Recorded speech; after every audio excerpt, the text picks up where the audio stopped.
Why does your phone crunch numbers in binary without breaking a sweat?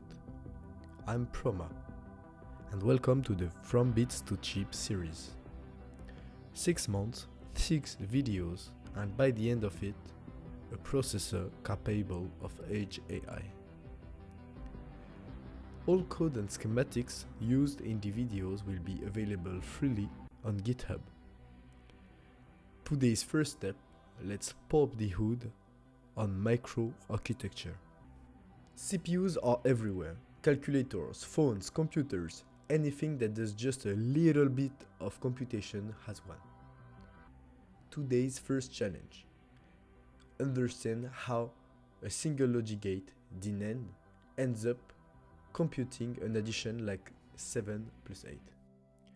First, let's do a quick refresh on logic gates and NAND in detail. A logic gate is a black box that takes zeros and ones as inputs and return a 0 or 1. NAND stands for not AND. It is defined by the following truth table. A truth table shows how a logic gate behaves depending on its input values.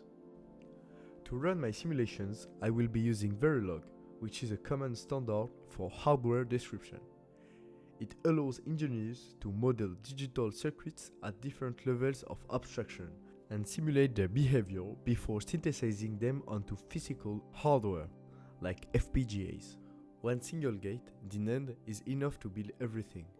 By connecting its two inputs together, you get a NOT gate. Two well-placed NANDs give you AND.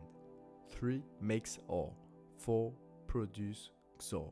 With only NAND gates, we already have all the building blocks. Stack those building blocks and you get the ALU, the arithmetic and logic unit, the heart of every CPU. Today we will build an 8-bit one, then double it to 16. It essentially is a circuit capable of performing both arithmetic, like addition and subtraction, and logical operations on binary coded data. To construct this ALU, we proceed step by step. First, we need to create a half adder. A half adder computes the sum of 2 bits, A and B, without considering any carry in.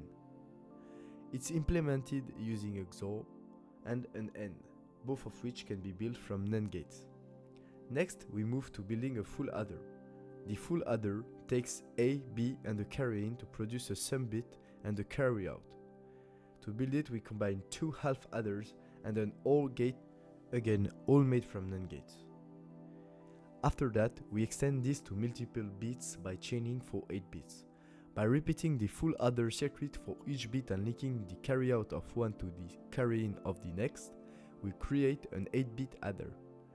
Carry propagation, however, introduces latency.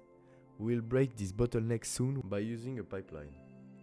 Then, we add operation selection.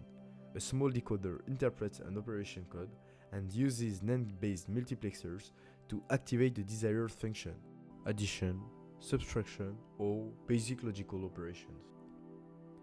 Finally, we add flag generation. In the output stage, we compute flags as shown on this slide. These are single-bit indicators that reflect specific conditions after an arithmetic or logical operation. Our 8-bit ALU is now finished, and after implementing it in Verilog, we can see that the output returned by the addition of 7 and 8 is in fact 15.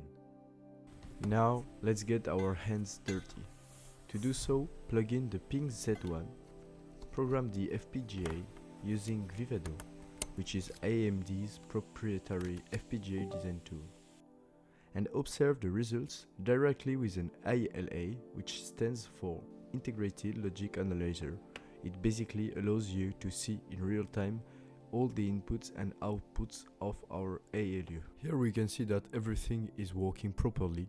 Y does in fact compute the addition of A plus B. Now let's move from the 8-bit ALU to the 16-bit one.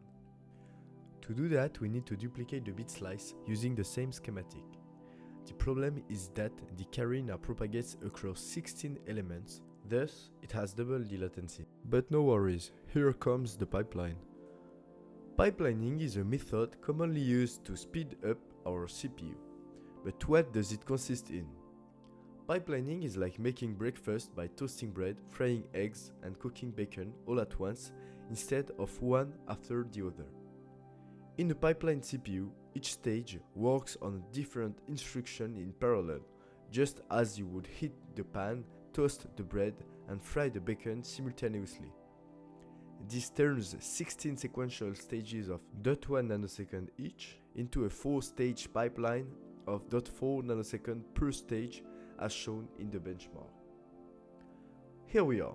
Now we are capable of thinking a little bit, or to be more precise, to handle 16 bits.